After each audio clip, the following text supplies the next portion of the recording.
Thank you, Shu, with that energizer.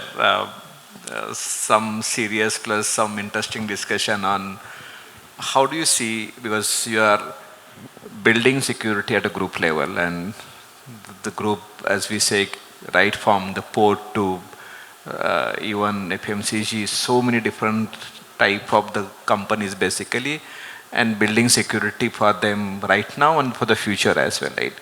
So at a group level, and then we'll go to the individual specific level as well. So how do you are really structuring and organizing security, defense at a group level, and then we'll gradually go to the specific challenges of specific sector basically. But I'd like to understand, get into your mind about when you are dealing with this security of all the group level. So what goes into the mind, what really worries you, how you structure it? See, when you talk about the group, when you talk about cybersecurity, we are talking about the cybersecurity for IT and OT, and our most of the business is OT driven, which is operational technology driven. So we more emphasize on the OT cybersecurity. And now cybersecurity is not only in the IT problems. It's going, I can say cybersecurity is the heart of now business continuity, brand trust, even digital transformation also. We have a completely cybersecurity as a centralized function which we operate from central locations, and we are using lots of AI and ML based technology to safeguards from IT point of view, as well as now we are working on especially on OT cybersecurity, which is where I can say, IT breaches can only stop the business, but when you talk about the OT breaches, they can even stop the cities. So here the safety, the uptime, even national security has become very, very important. So that's why OT cybersecurity is a very important when you talk about the growth prospect. And then as we see, especially at a national level, we are organizing critical sector security, right? And you talked about national security, and something that you do has a lot of bearing on national security, right? And how those concerns, those ecosystem that we are building at national level to secure the critical shapes the things that you have been doing in the organization. See, most of our business is a national critical infrastructure, whether you took airports, ports, or even defense. So we are always on the target, attack, from attacker point of view. Now, just sake of, for the community or industry, we are building a OT lab also. Yeah. Which is we called as a cybersecurity experience center. So we have invited lots of OEM even from OT point of view, like big OEMs even from IT point of view, and we are building a cybersecurity experience center. And the main purpose or objective of this is that we can simulate all kind of even IT and OT both kind of cyber attack simulation. And whatever the attack is already done, so we can simulate those kind of cyber attack. We are also planning even to tie up with the academias like IITs and the cybersecurity educations, where the students can come and they do the hackathon programs, so that we can do the innovative cybersecurity solution which can help not only for IT, even for OT also. We are also planning on the same platform to do the product testings. Because now in OT environment also things are becoming completely digitized. Now robotics are coming out, they are IP based, grids are coming out, they are also IP based. Even digital meters are coming up, from an endpoint. So the safety and the cybersecurity has become very important on the same. So this lab that you are setting, and I know it's a very, if I compare this with IT, the professional competence in this area is one part. We see a lot of gap there. But secondly, the comprehension of what goes in OT and what challenges create basically itself has a lot of challenges. So this OT lab would help us visualize this better, right? Yeah, definitely. Like, initial phase, we are going with the power setup where, power, generation, transmission and distribution, all the ministry setup will be there. Yeah. So we can actually demonstrate, and if the attack is done, how it can be impact on the all the three sector, all the three, power generation, transmission and distribution. And these attacks are already done in the past also. We take whether the Ikron examples, and recently it's done in US also. So we can demonstrate these kind of thing, the actual scenarios on these cybersecurity experience centers, which you're talking about the OT lab. And then, and it does involve, because you have airports, your energy, power, defense, you are rightly mentioned about, right? And so simulating all of these things, and seeing one is what could happen in one segment, but there could be something could happen across as well, right? So, what kind of capability skill you require to really think about individual domain, and then also same time look at the security and individual like energy sector, power sector, and also across actually, right? So, do you see the capabilities and skill available in the country to look at these kind of challenges? See, for each sector, use cases are different. Normally, the initial purpose is that we do the asset discovery in each sector, complete asset discovery, even finding out till going out to the, the last mile and SCADA system also. Then after discovering, we finding out the vulnerabilities, and patching those vulnerabilities not feasible. So we use lots of, zero trust architectures, complete isolation, and then micro segmentations, and then virtual patching to safeguard that complete, because it's completely isolated system and we don't want to touch, the IT/OT conversion on the same. And so for each sector, you have a different use cases, and the impact is very huge. You can just imagine, ports or airports, even, the one airport is down, it's a cascading effect, to the worldwide. So the impact is huge. And we have seen, especially last year, July, disruptions on input infrastructure plus some of the flights also, right? So sometimes some of this dependency on some of the infrastructure component could lead to such kind of a catastrophic kind of damage. So, so how in these scenarios that you are building basically, so the level of scenarios, what kind of scenarios you're thinking, right? See, this who is safeguarding the attack is done on the same thing, so you can't do it much on the same. But very important, you have to have a cyber resilience on the same. How quickly you can touch wood in this, we are not impacted too much, but the especially aerospace industry is impacted a lot because they are using a specific OEM on the same. And very important, you need to work on the cyber resilience. These kind of attack, to demonstrate with the tabletop exercise and cyber attack simulation kind of exercise. If these things are happen, how quickly you can come out from the same. I'm not talking about RTO and RPO and IT point of view. Even cyber point of view also, you need to think where ransomware attacks are happened, when your primary side, DR side, everything is get impacted. And then also in this kind of scenario, how you will come out from that. So that is also a very special kind of exercise which you need to perform and find out, how your organization is, prepared for these kind of attack scenarios. And many critical sector organizations like you require to maintain this crisis management, cyber crisis management, CCMP that we talk about, right? Can you help? What are those components that goes into cyber crisis management plan?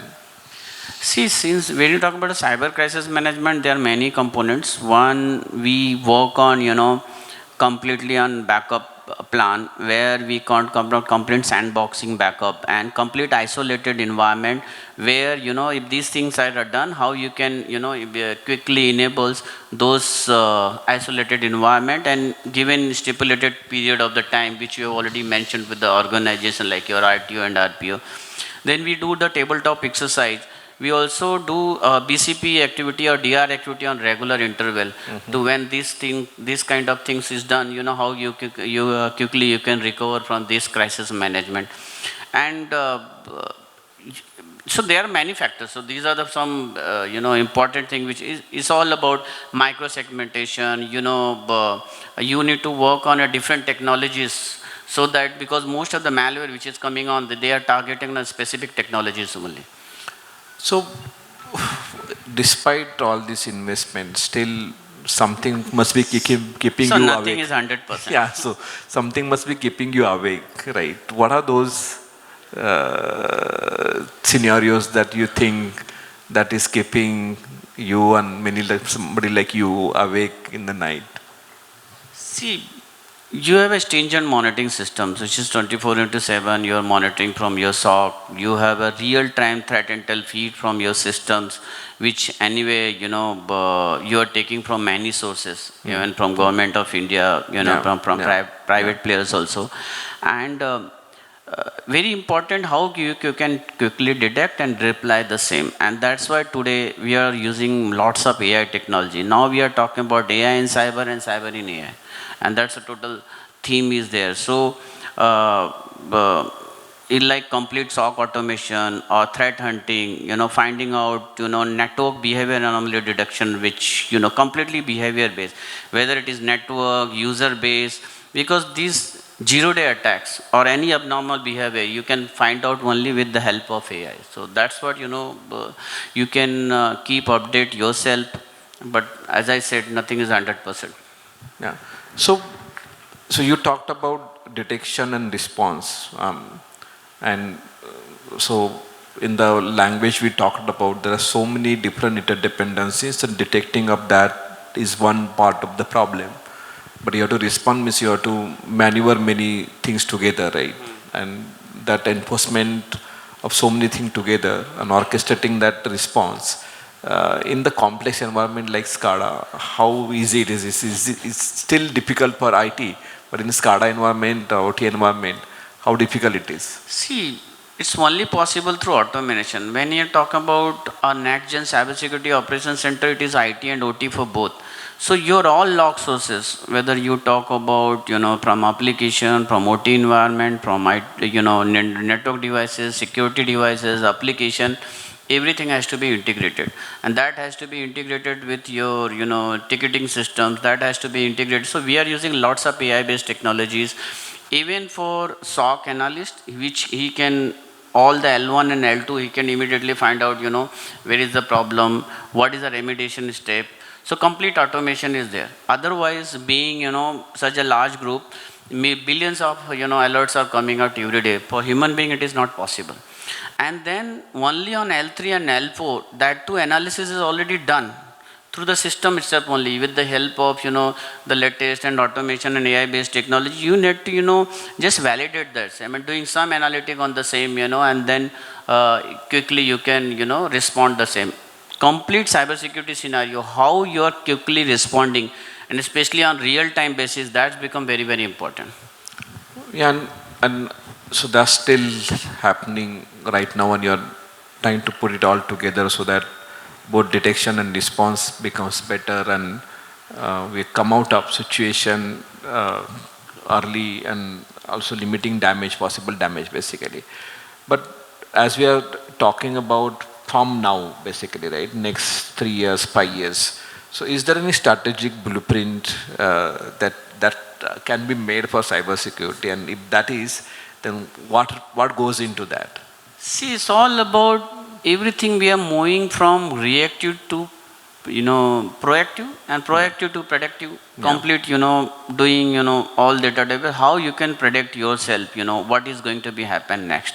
Then only you can safeguard yourself, and that's the reason, lots of automation and AI-based technology is coming into the picture. So future is all about that. For human being, it is not possible, and AI force is a multiplier. So attackers and defender both are using it. Attackers doing lots of new innovation on phishing attack, or maybe malware injection, or maybe you can say this. And defender side, now we are doing complete SOC automation, or you can say threat hunting or threat modeling. So now future is all about using more and more AI versus AI, and using more and more AIs, where you can, completely predict and even safeguard for yourself, from these kind of attacks. For human being, in so many attacks are coming, it's not possible. Yeah, because the volume is so much, right? And human is like to miss attention to that blind spot, where now, So your accuracy is almost, you can say, I cannot say 100%, but yes, it's very close to 100%.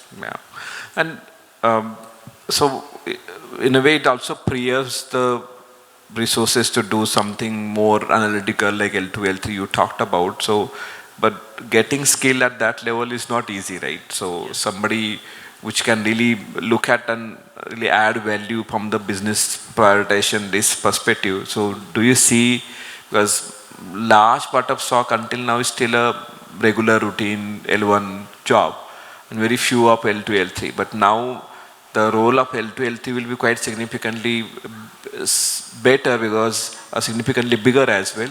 But they have to do a lot of systems thinking, understanding interdependency, understanding complexity, and trying to find meaning of what is happening basically. So how about getting those capabilities skill at a L2, L3 level when entire ecosystem is so automated now?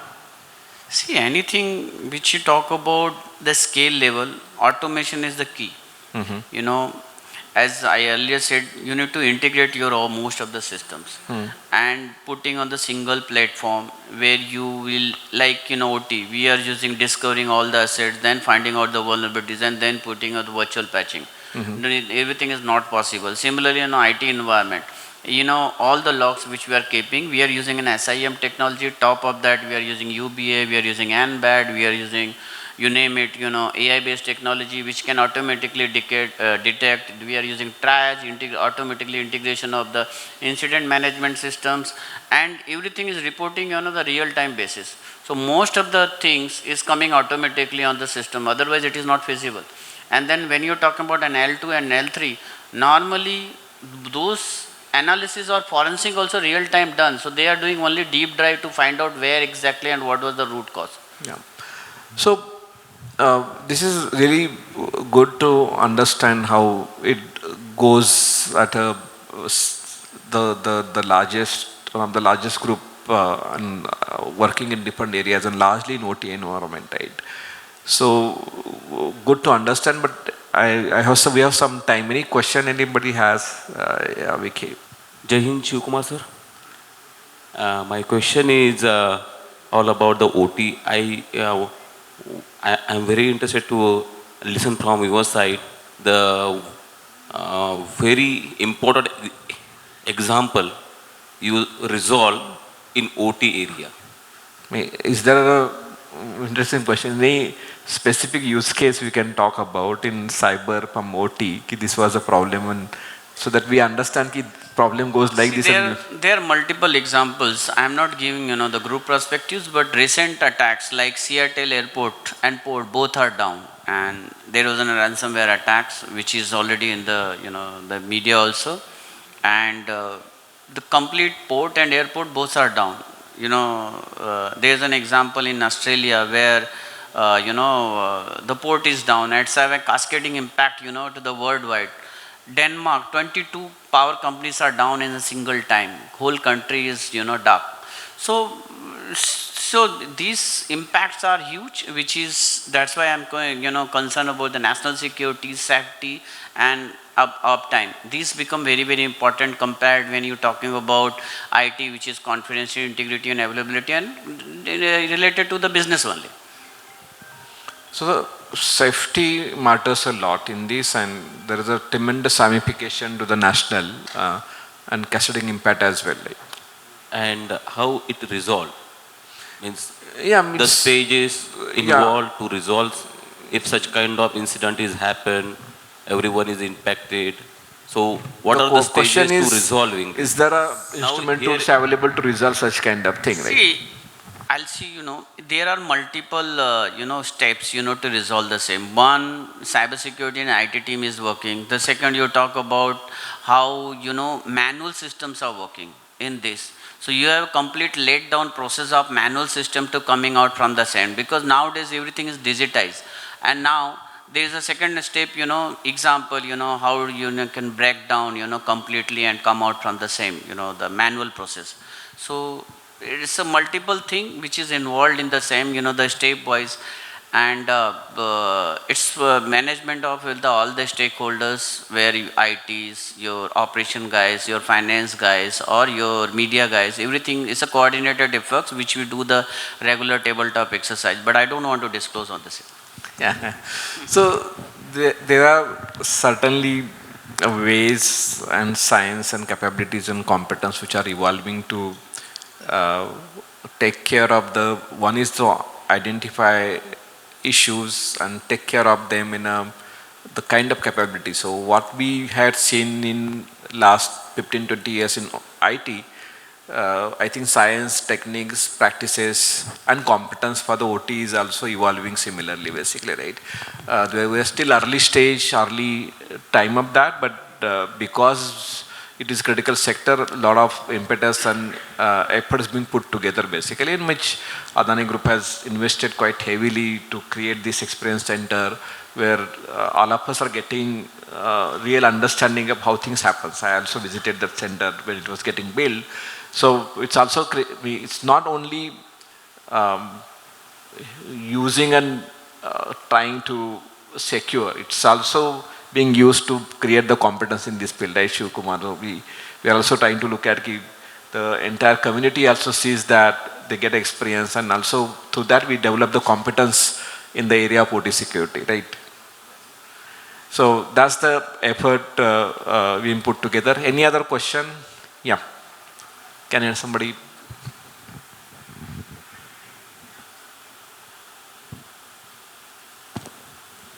So my question is to Shivji, like IT is quite mature in the sense there are a lot of controls available and it has reached that maturity level, while industrial control systems are more into remote locations where manpower may not be available or the skills may not be available. So what type of challenges are there in maintaining this field related control systems, and how do you see that maturity level coming into OT as compared with IT? See, when you talk about IT, yes, maturity level is too much, and it's well connected systems. Systems are there for 3 years or 5 years, and you are refreshing every time, so everything is there. And when you talk about OT system, they meant for 15 years or 20 years, and very isolated, remote environment. But to safeguard for that, even, we are saying we are discovering all the systems for our visibilities. And visibility is there in terms of what kind of systems are there, what kind of vulnerabilities are there. Sometimes when not visible, patch those vulnerabilities also. So we do complete isolation, complete, virtual patch management, and at least to find out the other mitigation also, how you can, safeguard these isolated, complete systems. And they are very at remote location or the factory locations also. So yes, right now the maturity level is not that much, but there are the other control which we are putting on the same. So the follow-up question is, what is the optimum level of integration, considering that one side is matured, another side is evolving? So what level of integration, optimum level of integration should be there so as to provide the business objectives, but at the same time ensuring security? First thing, you have a complete visibility of your all the systems, which is possible with the asset discovery, finding out all your assets and what kind of vulnerabilities are there. So at least management has to be aware. These are the vulnerable, and then on mitigation plan, when you talk about IT and OT conversation, you have very stringent control on the same, because both are totally different environment, and you need to completely isolate that system from IT perspective, and you have complete visibility on the same. Yeah, so it's not easy, but still some ways and techniques evolve to get you some visibility, and probably making sure that if it's not protected, it is very well isolated. That's where the micro segmentation. Yeah, micro segmentation, virtual patching. There are multiple things which is possible to remotely. Okay, so there's one question here. Two questions. We can take two once go. So one here and one there, actually. Yeah. Yeah, hi sir. This is Ruba. So, when we talk about the OT security, right, we have so many companies which have legacy systems, which we are unable to upgrade, and there is no patching available for the same. So, what would be the next challenge, and how we will overcome the same? How we will, secure those OT platforms?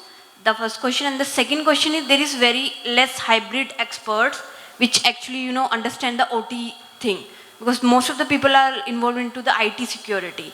So, what would be the next plan? Like, are we going to, put up more initiative to, guide the people about the OT security in the coming near future? So first answer your second question. Now we are using OT operation guy only, and we train them in the cyber security because they understand very well, the OT environment very well. So, and they're adopting, and they are interested also in the cyber security. So that we are utilizing it. Coming to your first question, yes, these systems are meant for 15 years, 20 years, and by using a technology, at least you can find out the vulnerabilities so that your OEM should know these are the vulnerabilities. For them, it's a time consuming time, sometimes feasible, sometimes not feasible. But at least once you have a visibility, you can complete microsegmentation or complete isolation of the system, knowing what type of vulnerabilities are there. A vulnerability is a system, let's have a complete isolation for that system to safeguard, because business is first. And then microsegmentation is there. So at least you have a monitoring and system, the management should be accept that vulnerability, that this is the existing one and it is an accepted risk. Yeah. So we get a last question, this one, and then. Hi, I'm Rohit. My question is for Shiv.